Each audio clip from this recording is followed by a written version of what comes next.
মই ঋতুৰাজ পুৱাৰ প্ৰথমটো বাতৰিলৈ টাইমেটৰ প্ৰতিগৰাকী দৰ্শকক স্বাগতম জনাইছোঁ। এটা স্পৰ্শকাতৰ গুৰুত্বপূৰ্ণ বাতৰি পুৱাৰ প্ৰথম ভাগতে লৈ আহিছোঁ। ডি ভোটাৰৰ সমস্যা অন্ত পৰিব। বিদেশী ন্যায়াধিকৰণত চলি থকা প্ৰতিটো ডি ভোটাৰৰ গোচৰ প্ৰত্যাহাৰৰ বাবে নিৰ্দেশ দিয়া হৈছে আৰু মুছলমান লোকসকলক বাদ দি শিখ, পাৰ্চী, জৈন আৰু বুদ্ধিষ্ট যিসকল ধৰ্মাৱলম্বী লোক, বৌদ্ধ ধৰ্মৰ লোকসকলে ভাৰতীয় নাগৰিকত্ব লাভ কৰিব আৰু সমগ্ৰ বিষয়টোক লৈ এতিয়া ৰাজ্যৰ প্ৰান্তে প্ৰান্তে দেখিবলৈ পোৱা গৈছে প্ৰতিক্ৰিয়া আৰম্ভ হৈছে। এই ডাঙৰ খবৰটো টাইমেটৰ দৰ্শকসকলক এই মুহূৰ্তত জনাইছোঁ। ৰাজ্যত অন্ত পৰিব ডি ভোটাৰৰ সমস্যা। মুছলমানক বাদ দি সকলো ধৰ্মাৱলম্বী লোকে পাব ভাৰতীয় নাগৰিকত্ব। সুপ্ৰিম কোৰ্ট আৰু ভাৰত চৰকাৰৰ নিৰ্দেশত অসমত ডি ভোটাৰৰ সমস্যা শেষ হ'ব। মুছলমানক বাদ দি শিখ, পাৰ্চী, জৈন, খ্ৰীষ্টান, বৌদ্ধ ধৰ্মাৱলম্বীয়ে পাব ভাৰতীয় নাগৰিকত্ব। আফগানিস্তান, পাকিস্তান, বাংলাদেশৰ পৰা জীৱন আৰু ধৰ্ম ৰক্ষাৰ বাবে ভাৰতলৈ আহিছিল নিপীড়িত লোকসকল আৰু নিপীড়িত অমুছলমান লোকসকলৰ বিৰুদ্ধে বিদেশী ন্যায়াধিকৰণত চলি থকা ডি ভোটাৰ গোচৰ প্ৰত্যাহাৰৰ বাবে জিলা আয়ুক্তক নিৰ্দেশ। অসমত মুছলমানৰ লগতে হিন্দু, শিখ, পাৰ্চী, জৈন, খ্ৰীষ্টান, বৌদ্ধ ধৰ্মাৱলম্বীৰ 94,477 গৰাকী ডি ভোটাৰ আছে আৰু এইসকলৰ পৰা মুছলমানক বাদ দি অন্যান্য ধৰ্মাৱলম্বী লোকসকলক প্ৰদান কৰা হ'ব ভাৰতীয় নাগৰিকত্ব। এটা ডাঙৰ খবৰ এই মুহূৰ্তত টাইমেটৰ দৰ্শকসকলক জনাইছোঁ। ৰাজ্যৰ লাখ লাখ ডি ভোটাৰক লৈ আহি গ'ল ডাঙৰ খবৰ। সুপ্ৰিম কোৰ্ট আৰু ভাৰত চৰকাৰৰ সিদ্ধান্ত অনুসৰি এতিয়া মুছলমানক বাদ দি শিখ, পাৰ্চী, জৈন, খ্ৰীষ্টান, বৌদ্ধ ধৰ্মাৱলম্বীয়ে ভাৰতীয় নাগৰিকত্ব লাভ কৰিব। আফগানিস্তান, পাকিস্তান, বাংলাদেশৰ পৰা জীৱন আৰু ধৰ্ম ৰক্ষাৰ বাবে ভাৰতলৈ আহিছিল নিপীড়িত লোকসকল আৰু এই নিপীড়িত অমুছলমান লোকসকলৰ বিৰুদ্ধে ট্ৰিবিউনেলত চলি থকা ডি ভোটাৰ সন্দৰ্ভত থকা গোচৰ প্ৰত্যাহাৰৰ ইতিমধ্যেই বাবে সিদ্ধান্ত গ্ৰহণ কৰা হৈছে আৰু জিলা আয়ুক্তসকললৈ ইতিমধ্যে এক বিবৃতি প্ৰেৰণ কৰা হৈছে চৰকাৰৰ তৰফৰ পৰা। এটা ডাঙৰ খবৰ টাইমেটৰ দৰ্শকসকলক জনাইছোঁ, কিয়নো যিটো বিষয়ক লৈ সমগ্ৰ ৰাজ্যত উলপাৰ লাগি আছে, এই বিষয়টোক লৈ এতিয়া সুপ্ৰিম কোৰ্ট আৰু ভাৰত চৰকাৰৰ নিৰ্দেশত ডি ভোটাৰৰ সমস্যা শেষ হোৱাৰ যি যুঁজা চৰকাৰে চলাইছে, এই যুঁজাক লৈ কিন্তু জাতীয় দল সংগঠন জাঙুৰ খাই উঠিছে। জাতীয় দল সংগঠনে মন্তব্য প্ৰকাশ কৰিছে বিষয়টোক লৈ। জাতীয় দল সংগঠন সদৌ অসম ছাত্ৰ সন্থাই মন্তব্য প্ৰকাশ কৰিছে যে অসম চুক্তিৰ আধাৰতহে ডি ভোটাৰৰ সমস্যা সমাধান কৰিব লাগিব চৰকাৰখনে, অন্যথা জংগী আন্দোলনৰ বাবে সাজু থাকিব লাগিব। সমগ্ৰ বিষয়টোক লৈ সদৌ অসম ছাত্ৰ সন্থাই আজিৰ দিনটোত প্ৰতিবাদ সাব্যস্ত কৰিব। সমান্তৰালকৈ কৃষক মুক্তি সংগ্ৰাম সমিতিয়েও এই বিষয়টো সন্দৰ্ভত উষ্মা প্ৰকাশ কৰা পৰিলক্ষিত হৈছে আৰু আনফালে দেখিবলৈ পোৱা গৈছে এই বিষয়টো সন্দৰ্ভত মন্তব্য প্ৰকাশ কৰি সদৌ অসম ছাত্ৰ সন্থাৰ সভাপতি উৎপল শৰ্মাই মন্তব্যত ব্যক্ত কৰিছে যে অসম চুক্তিৰ আধাৰত 1971 24 মাৰ্চৰ আগত অহা লোকসকল থাকিব পাৰিব, কিন্তু 1971 24 মাৰ্চৰ পাছত অহা লোকসকল থাকিব নোৱাৰিব আৰু অসম চুক্তিৰ প্ৰতি সন্মান জনাই এই কাৰ্য চৰকাৰখনে কৰিব লাগিব। কিন্তু তাকে নকৰি নাগৰিকত্ব সংশোধনী আইনৰ জৰিয়তে এতিয়া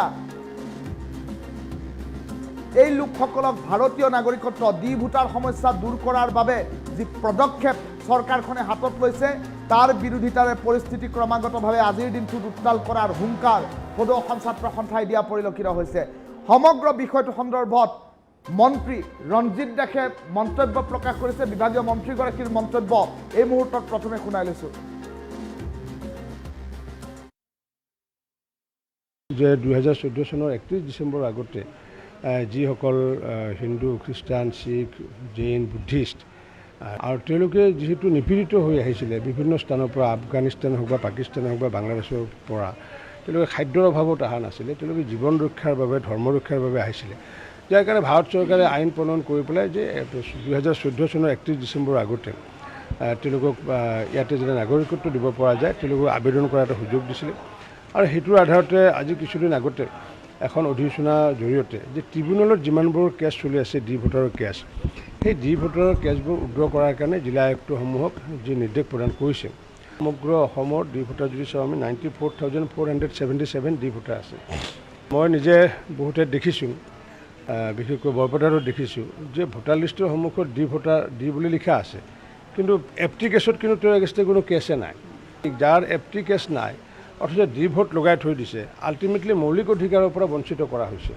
অথচ 10 বছৰ পিছতো ডি ভোট হৈ থকাৰ কোনো যুক্তি নাথাকে কাৰণ কিয় চৰকাৰখনে তেওঁলোকক ব্যৱস্থা ল'ব লাগিব আইদাৰ তেওঁলোকে যদি ফৰেনাৰ্ছ তেওঁলোকক ইয়াৰ পৰা হয়তো ডিটেক্ট কৰিব লাগিব বা ডিলেশ্যন কৰিব লাগিব কিন্তু সেইটোও কৰিব পৰা নাই যাৰ কাৰণে এনেকুৱা অধিসূচনাৰ যোগে যে যিসকল তেনেকুৱা ব্যক্তি হিন্দু শিখ জৈন খ্ৰীষ্টান তেওঁলোকৰ নাম যদি ভোটাৰ তালিকাত ডি ভোট যদি আছে তেওঁলোকৰ নামটো ডিলেট কৰাৰ কাৰণে ইতিমধ্যে চৰকাৰে জিলা আয়ুক্তসমূহক আহ্বান জনাইছে এইটো আমাৰ যিটো অসম চৰকাৰৰ যিটো সিদ্ধান্ত এই সিদ্ধান্তটোক মই উষ্ণ আদৰণি জনাইছোঁ আৰু এইটো আমি আইডিঅলজিকেলি আমি এইটো সমৰ্থন জনাইছোঁ কাৰণ বৰ্মন লিখে টাইটেল বৰ্মন মানে সেই সময়ত ভাবিছিলে কি যিসকলে ডি ভোটৰ মানে ব্যৱস্থাটো কৰিছিলে যে বৰ্মন মানে ভাবিছিলে বঙালী বুলি ভাবিছিলে ৰয় বুলি আমাৰ কোচ ৰাজবংশী মানুহ ৰয় আছে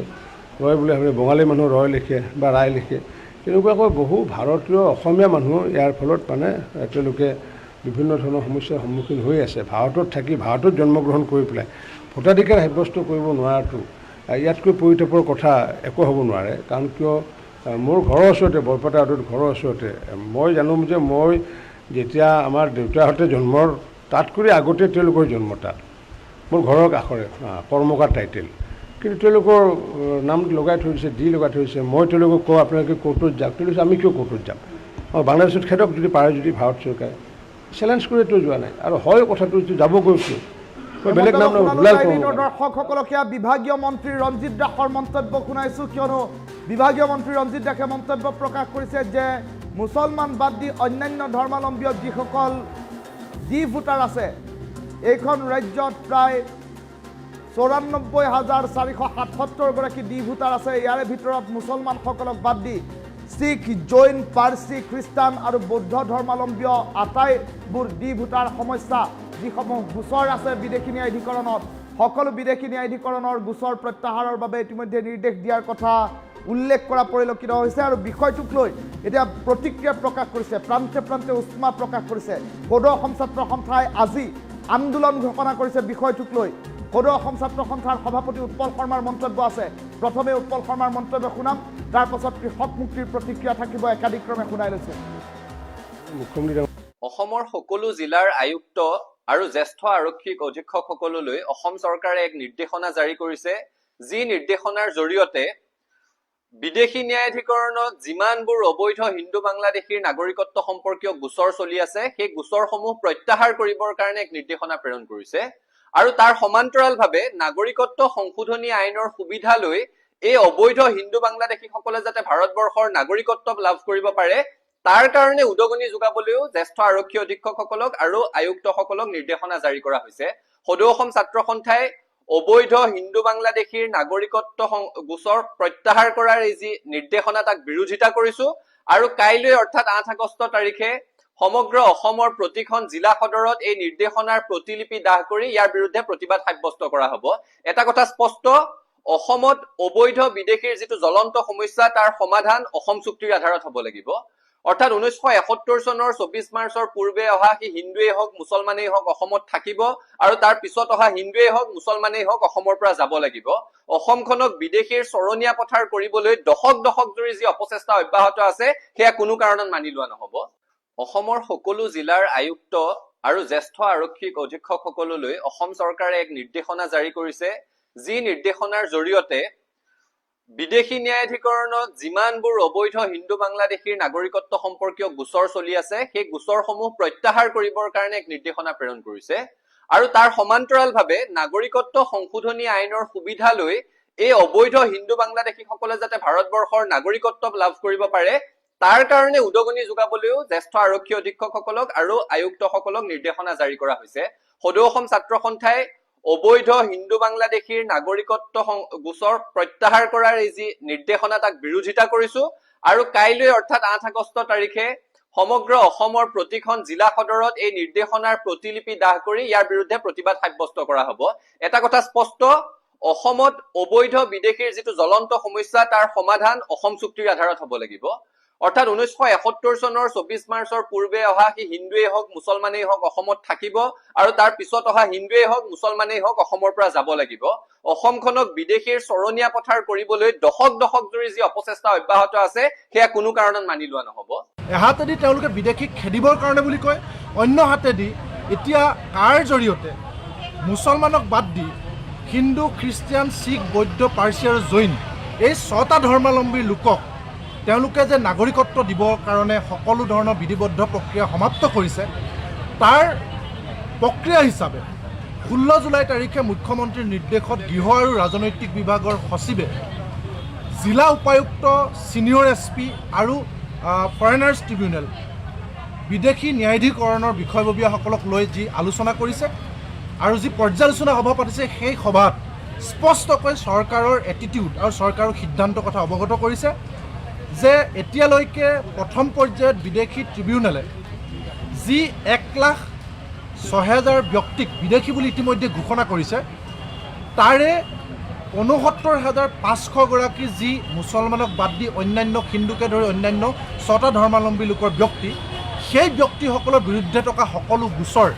তাৎক্ষণিকভাৱে উঠাই দিবৰ কাৰণে DC, SP আৰু ফৰেনাৰ্ছ ট্ৰিবিউনেলৰ বিষয়ববীয়াসকলক তেওঁলোকে নিৰ্দেশ দিছে। তাৰ অৰ্থ এইটোৱে, এহাতেদি তেওঁলোকে বিদেশীক খেদিবৰ কাৰণে বিদেশী খেদা যুদ্ধ বুলি ঘোষণা কৰিব, মানুহৰ মাজত চেনচেশ্যন ক্ৰিয়েট কৰিব,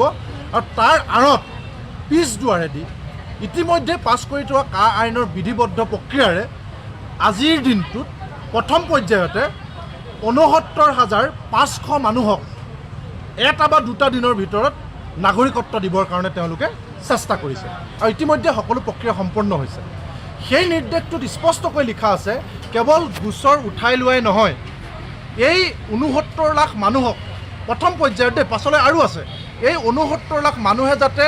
নাগৰিকত্বৰ কাৰণে এপ্লাই কৰে, তাৰ কাৰণে ইনস্পায়াৰ কৰিবলৈ কৈছে, উদ্বুদ্ধ কৰিবলৈ কৈছে। তাৰমানে তেওঁলোকক ৰেচন কাৰ্ড দিবৰ কাৰণে, ভোটাৰ কাৰ্ড দিবৰ কাৰণে আৰু লাহে লাহে তেওঁলোকে ইলেকশ্যন খেলিবৰ কাৰণে, ড্ৰাইভিং লাইচেঞ্চ উলিয়াবৰ কাৰণে, বেংকত পাছবুক খুলিবৰ কাৰণে তেওঁলোকক উদগনি যোগাবলৈ কৈছে। কাক কৈছে? DC, SPক। অৰ্থাৎ এতিয়া জিলাই জিলাই থকা বিদেশীসকলক নাগৰিকত্বৰ কাৰণে এপ্লাইকে ধৰি যিমান এজন মানুহক যিমানখিনি বৈধ কাগজ পত্ৰ লাগে সকলোবিলাক উলিয়াবৰ কাৰণে DC আৰু SPয়ে উদ্যোগ ল'ব। কাৰ? বিদেশী। গতিকে এহাতেদি ধৰ্মৰ নামত লাখৰ ঘৰত বিদেশীক আমাৰ এইখন অসমত সংস্থাপন দিব, অন্য হাতেদি আজিৰ দিনটোত এই ধৰণে খিলঞ্জীয়া মানুহে, শিলহাকুৰ বুকুৰ মানুহে মাটি অধিকাৰৰ কাৰণে যুঁজি থাকিব। এহাতেদি তেওঁলোকে বিদেশীক খেদিবৰ কাৰণে বুলি কয়, অন্য হাতেদি এতিয়া কাৰ জৰিয়তে মুছলমানক বাদ দি হিন্দু, খ্ৰীষ্টিয়ান, শিখ, বৌদ্ধ, পাৰ্চী আৰু জৈন এই 6টা ধৰ্মাৱলম্বীৰ লোকক তেওঁলোকে যে নাগৰিকত্ব দিবৰ কাৰণে সকলো ধৰণৰ বিধিবদ্ধ প্ৰক্ৰিয়া সমাপ্ত কৰিছে, তাৰ প্ৰক্ৰিয়া হিচাপে 16 জুলাই তাৰিখে মুখ্যমন্ত্ৰীৰ নিৰ্দেশত গৃহ আৰু ৰাজনৈতিক বিভাগৰ সচিবে জিলা উপায়ুক্ত, ছিনিয়ৰ SP আৰু ফৰেনাৰ্ছ ট্ৰিবিউনেল অসমৰ সকলো জিলাৰ আয়ুক্ত আৰু জ্যেষ্ঠ আৰক্ষিক অধীক্ষকসকললৈ অসম চৰকাৰে এক নিৰ্দেশনা জাৰি কৰিছে, যি নিৰ্দেশনাৰ জৰিয়তে বিদেশী ন্যায়াধীকৰণত যিমানবোৰ অবৈধ হিন্দু বাংলাদেশীৰ নাগৰিকত্ব সম্পৰ্কীয় গোচৰ চলি আছে, সেই গোচৰসমূহ প্ৰত্যাহাৰ কৰিবৰ কাৰণে এক নিৰ্দেশনা প্ৰেৰণ কৰিছে। আৰু তাৰ সমান্তৰালভাৱে নাগৰিকত্ব সংশোধনী আইনৰ সুবিধা লৈ এই অবৈধ হিন্দু বাংলাদেশীসকলে যাতে ভাৰতবৰ্ষৰ নাগৰিকত্ব লাভ কৰিব পাৰে, তাৰ কাৰণে উদগনি যোগাবলৈও জ্যেষ্ঠ আৰক্ষী অধীক্ষকসকলক আৰু আয়ুক্তসকলক নিৰ্দেশনা জাৰি কৰা হৈছে। সদৌ অসম ছাত্ৰ সন্থাই অবৈধ হিন্দু বাংলাদেশীৰ নাগৰিকত্ব গোচৰ প্ৰত্যাহাৰ কৰাৰ এই যি নিৰ্দেশনা, তাক বিৰোধিতা কৰিছো। আৰু কাইলৈ অৰ্থাৎ 8 আগষ্ট তাৰিখে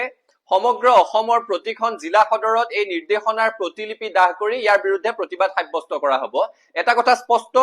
অসমত অবৈধ বিদেশীৰ যিটো জ্বলন্ত সমস্যা, তাৰ সমাধান অসম চুক্তিৰ আধাৰত হ'ব লাগিব। অৰ্থাৎ 1971 চনৰ 24 মাৰ্চৰ পূৰ্বে অহা সি হিন্দুৱেই হওক, মুছলমানেই হওক অসমত থাকিব, আৰু তাৰ পিছত অহা হিন্দুৱেই হওক, মুছলমানেই হওক অসমৰ পৰা যাব লাগিব। অসমখনক বিদেশীৰ চৰণীয়া পথাৰ কৰিবলৈ দশক দশক জুৰি যি অপচেষ্টা অব্যাহত আছে, সেয়া কোনো কাৰণত মানি লোৱা নহ'ব। অসমৰ সকলো জিলাৰ আয়ুক্ত আৰু জ্যেষ্ঠ আৰক্ষিক অধীক্ষকসকললৈ অসম চৰকাৰে এক নিৰ্দেশনা জাৰি কৰিছে, যি নিৰ্দেশনাৰ জৰিয়তে বিদেশী ন্যায়াধীকৰণত যিমানবোৰ অবৈধ হিন্দু বাংলাদেশীৰ নাগৰিকত্ব সম্পৰ্কীয় গোচৰ চলি আছে, সেই গোচৰসমূহ প্ৰত্যাহাৰ কৰিবৰ কাৰণে এক নিৰ্দেশনা প্ৰেৰণ কৰিছে। আৰু তাৰ সমান্তৰালভাৱে নাগৰিকত্ব সংশোধনী আইনৰ সুবিধা লৈ এই অবৈধ হিন্দু বাংলাদেশীসকলে যাতে ভাৰতবৰ্ষৰ নাগৰিকত্ব লাভ কৰিব পাৰে, তাৰ কাৰণে উদগনি যোগাবলৈও জ্যেষ্ঠ আৰক্ষী অধীক্ষকসকলক আৰু আয়ুক্তসকলক নিৰ্দেশনা জাৰি কৰা হৈছে। সদৌ অসম ছাত্ৰ সন্থাই অবৈধ হিন্দু বাংলাদেশীৰ নাগৰিকত্ব গোচৰ প্ৰত্যাহাৰ কৰাৰ এই যি নিৰ্দেশনা তাক বিৰোধিতা কৰিছো আৰু কাইলৈ অৰ্থাৎ 8 আগষ্ট তাৰিখে সমগ্ৰ অসমৰ প্ৰতিখন জিলা সদৰত এই নিৰ্দেশনাৰ প্ৰতিলিপি দাহ কৰি ইয়াৰ বিৰুদ্ধে প্ৰতিবাদ সাব্যস্ত কৰা হ'ব। এটা কথা স্পষ্ট, অসমত অবৈধ বিদেশীৰ যিটো জ্বলন্ত সমস্যা তাৰ সমাধান অসম চুক্তিৰ আধাৰত হ'ব লাগিব।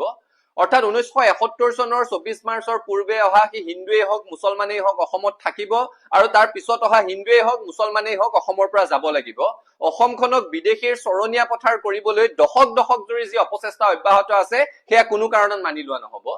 অসমৰ সকলো জিলাৰ আয়ুক্ত আৰু জ্যেষ্ঠ আৰক্ষী অধীক্ষকসকললৈ অসম চৰকাৰে এক নিৰ্দেশনা জাৰি কৰিছে, যি নিৰ্দেশনাৰ জৰিয়তে বিদেশী ন্যায়াধিকৰণত যিমানবোৰ অবৈধ হিন্দু বাংলাদেশীৰ নাগৰিকত্ব সম্পৰ্কীয় গোচৰ চলি আছে সেই গোচৰসমূহ প্ৰত্যাহাৰ কৰিবৰ কাৰণে এক নিৰ্দেশনা প্ৰেৰণ কৰিছে